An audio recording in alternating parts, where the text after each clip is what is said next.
তিনটা গাড়ি রাখা, এখানে তিনটা গাড়িরই অবস্থা একই রকম। এই দুইটা অ্যাম্বুলেন্স বুঝলাম, কিন্তু জিপ গাড়িটা কিসের গাড়ি? আর এর সামনে নাম প্লেটে জাস লেখা, তার মানে কি জাতীয় সংসদের গাড়ি নাকি? যাই হোক, যার গাড়ি হোক এখানে ফেলায় না রাখাই ভালো।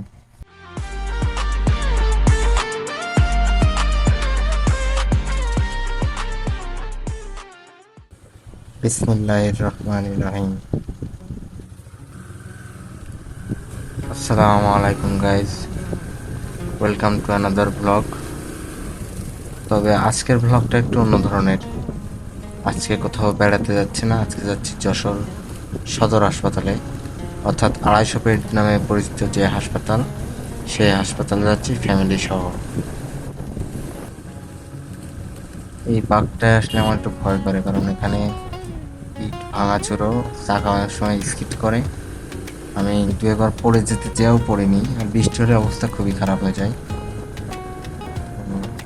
আমাদের এই রাস্তার দুই পাশে যে পলিথিনগুলো দেখতে পাচ্ছেন, এগুলো মূলত চারা খোলা, অর্থাৎ এখানে বিভিন্ন ধরনের ফসলের চারা উৎপাদন করা হয়, যেমন পাতাকপি, ফুলকপি, ঝালের চারা, বেগুনের চারা, বিভিন্ন ধরনের চারা।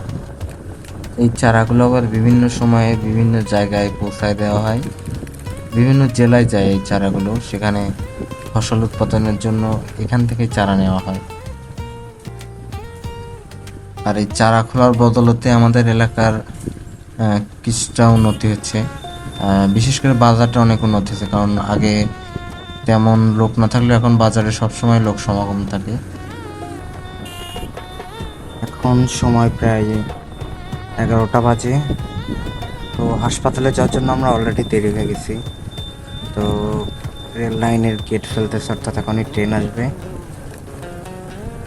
আর মেন রোড দিয়ে যেতে গেলে কিছুটা ভাঙাচোরা আছে চুয়ামকেটি বাজার পার হলেই।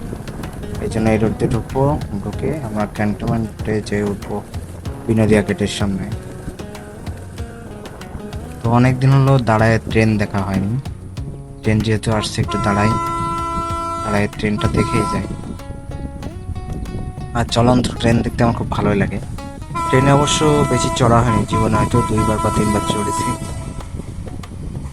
ট্রেনের জার্নির একটা মজা আছে আলাদা, যারা উঠেছে তারা অবশ্যই জানে। আমাদের এখানে ট্রেন লাইনের কিছু একটা ঝামেলা আছে, এই কারণে কিছুদিন যাবৎ ট্রেন এখান থেকে স্লো যাচ্ছে। সম্ভবত লাইনের কোনো সমস্যা হয়েছে শুনছিলাম। তো যাই, এখন আর ট্রেন দেখার সময় নেই, তাড়াতাড়ি হাসপাতালে পৌঁছাতে হবে।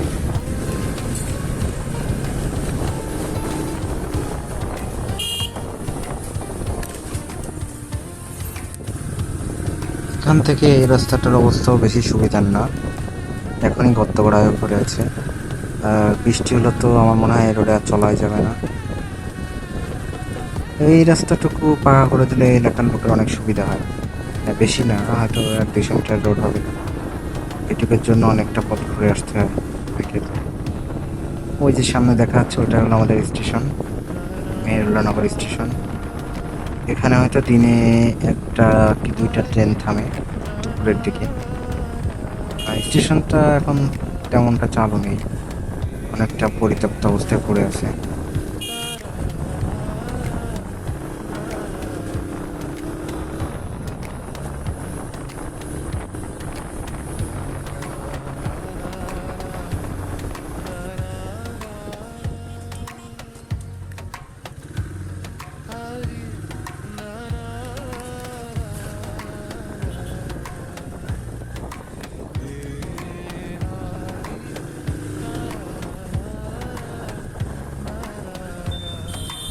চলে এসেছি বিনোদিয়া গেটে। রাস্তাটা এখান থেকে দেখে শুনে পার হতে হবে। আজকে আকাশে মেঘও আছে, আবার রোদও আছে। এখন যেহেতু বের হয়েছি, বৃষ্টি না হলেই হয়। অবশ্য বৃষ্টি হলেও ভালো, আবহাওয়াটা ঠান্ডা হবে। আর এই যে হলো আমাদের সেই বিনোদিয়া পার্কের গেট। যশোরে যদি আপনার বাসা হয়ে থাকে তাহলে অবশ্যই এখানে কোনো না কোনো একদিন আসছেন। বিনোদিয়া পার্কটা আমার ভালোই লাগে, ফ্যামিলি নিয়ে বেড়ানোর মতো একটা জায়গা। আর ক্যান্টনমেন্টের এই সাইডটা আমার খুব ভালো লাগে, এখান থেকে শুরু করে সামনে যে টার্নিং পয়েন্টটা আছে ওই পর্যন্ত আমার খুবই ভালো লাগে। সুন্দর একটি জায়গা, পরিপাটি। আসলে সেনাবাহিনীদের সব জায়গায় পরিপাটি থাকে, তারপরও রাস্তার এই দুই ধারে এই জায়গাটুকু আমার একটু বেশি ফেভারিট।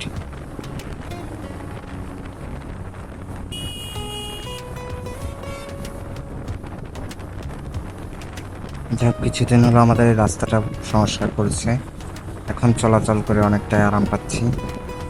আর কিছুদিন ভাঙাচোরা থাকার কারণে মাজায় ব্যথা যে পরিমাণ করেছে অভাবনীয়। এদিকে আবার গাড়ি পার হবে না, ছেড়ে দিচ্ছে, সমস্যা নেই। যাই হোক, যে কথা বলছিলাম, যাচ্ছি এখন হাসপাতালে, ছেলেকে দেখাবো, ছেলের মাকেও দেখাবো, দেখিয়ে কি ওষুধ দেয় সে ওষুধ নিয়ে আসবো।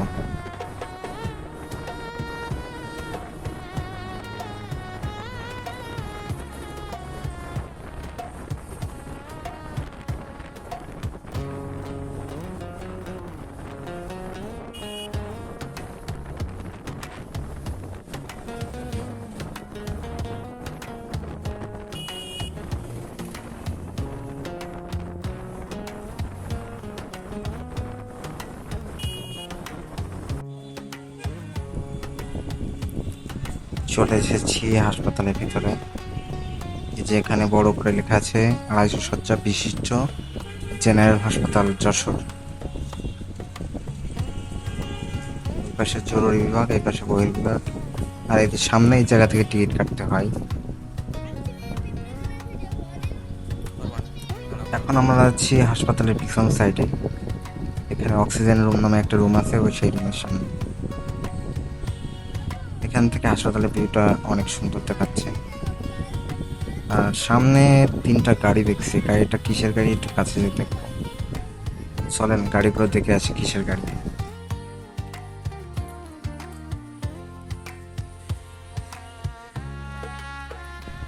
গাড়িগুলোর অবস্থা খুবই খারাপ।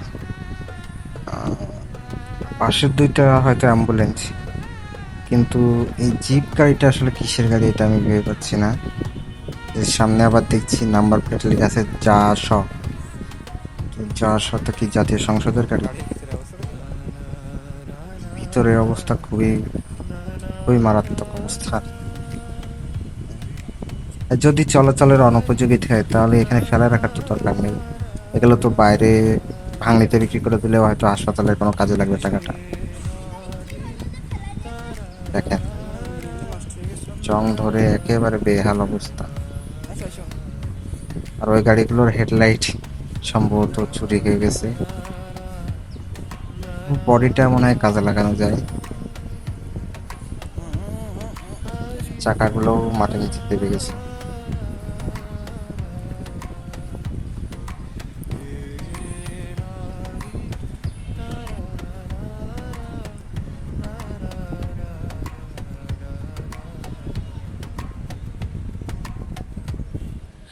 যাই হোক, ছেলেকে আর ডাক্তার দেখাচ্ছি না, যেহেতু ছেলে আর ছেলের মায়ের একই সমস্যা। তো গরমে ছেলেকে কষ্ট না দিয়ে ছেলের মাকে ডাক্তারের কাছে সিরিয়ালে দাঁড়ান করে রেখে আসছি। আর এদিকে যে আমার রাজপুত্র বাতাস খাচ্ছে, তার গরম প্রচন্ড। তো যে দেখি হাসপাতালের ভিতরে কি অবস্থা, বলো কিনা ডাক্তার দেখা।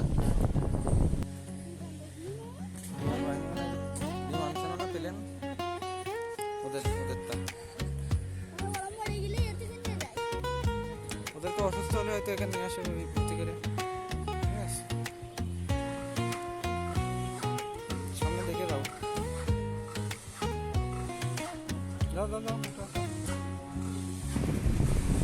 কিছুক্ষণ আগে আকাশে প্রচুর মেঘ ছিল, কিন্তু এখন দুপুর সম্ভবত 1টা বাজতে গেল, প্রচুর রোদ।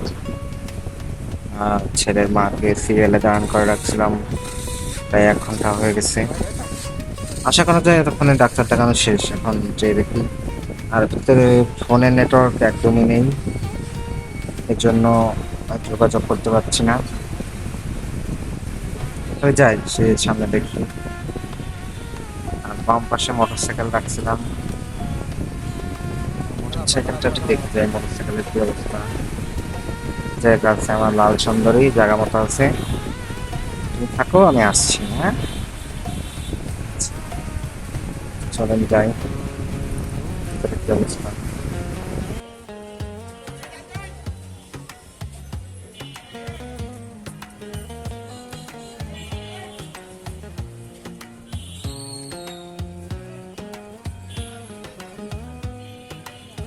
সাঁতার লাগবে গায়ে?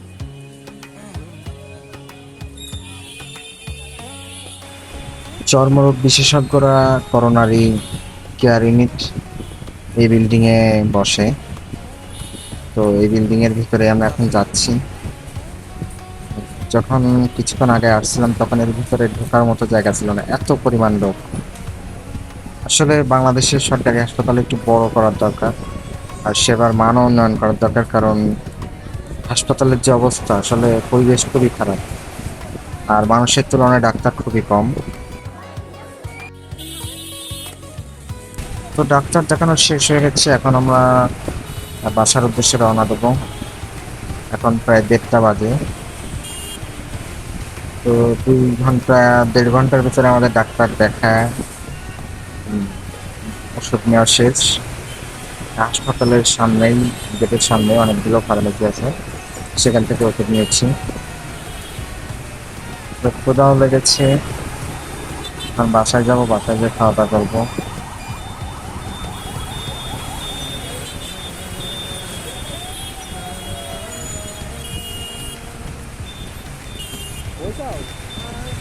এখানটায় প্রচুর জ্যাম থাকে, বিশেষ করে রিক্সা রিক্সি বাইকের জন্য বের হয় টাফ হয়ে যায়।